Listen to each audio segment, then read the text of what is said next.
بسم الله الرحمن الرحيم نحمده ونصلي على رسوله الكريم اللهم صل على سيدنا محمد وعلى آل سيدنا محمد وبارك وسلم. محترم بزرگوں اور دوستوں، عزیز ساتھیوں، اللہ رب العزت کا احسان ہے کہ اللہ رب العزت نے ہم سب کو ایمان والا بنایا، مزید کرم فرما کر اپنے محبوب علیہ السلام کی امت میں پیدا فرمایا اور مزید کرم فرما کر اپنے مبارک مہینے تک ہم سب کو پہنچایا۔ اب ہم سب عاجزوں کا یہ حق بنتا ہے کہ اللہ رب العزت کے اس مبارک مہینے میں اللہ رب العزت کی فرما برداری کر کے اللہ کے حبیب علیہ السلام کے سنت طریقے سے اللہ رب العزت کی خوشنودی اور رضا کو حاصل کر لیں اور اللہ رب العزت سے اپنی مغفرت کی گزارش کر کے اپنی مغفرت کروا لیں۔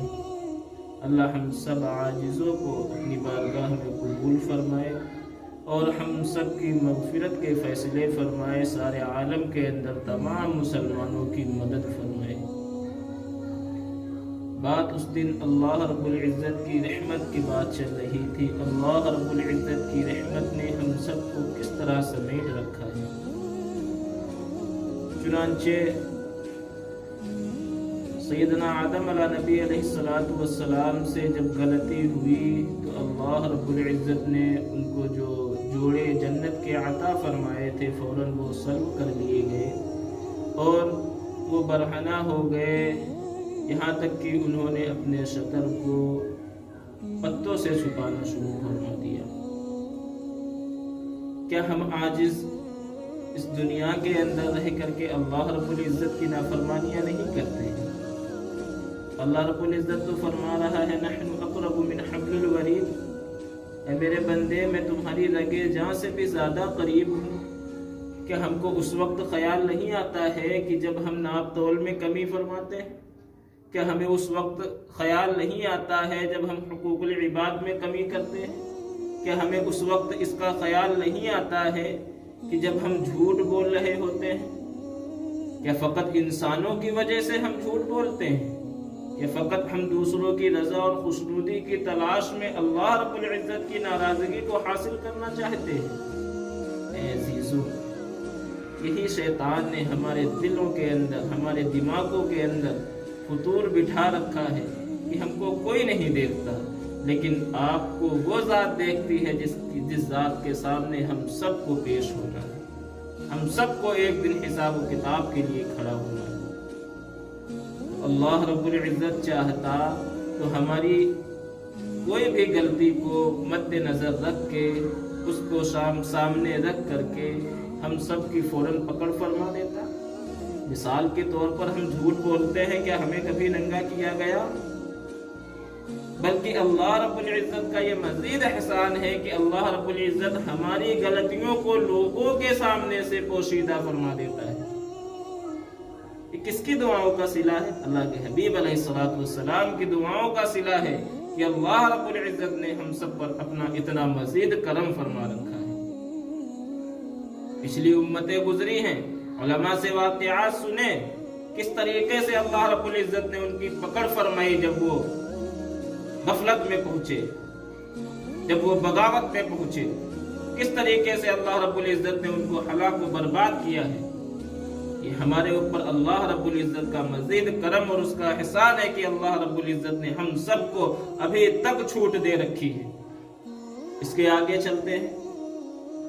جب بندہ بے بس ہو کر کے، لاچار ہو کر کے، بوڑھا اور ضعیف ہو کر کے اللہ رب العزت کی بارگاہ کے چکر لگانے شروع کرتا ہے، ارے جوانی تو ہماری غفلت میں گزر گئی، ارے جوانی تو ہماری جھوٹ بولتے ہوئے گزر گئی، حق تلفی میں گزر گئی، لوگوں کے حقوق دبانے میں گزر گئی، گالیاں دینے میں گزر گئی، دنیا کو حاصل کرنے میں گزر گئی۔ لیکن اس کریم رب کے سامنے جب ہم اپنے خستہ حال جسم کے ساتھ آتے ہیں تو اللہ رب العزت ہمارے اس حال میں بھی ہم کو قبول فرما لیتا ہے۔ اللہ رب العزت کیا فرماتا ہے کہ میرے بندے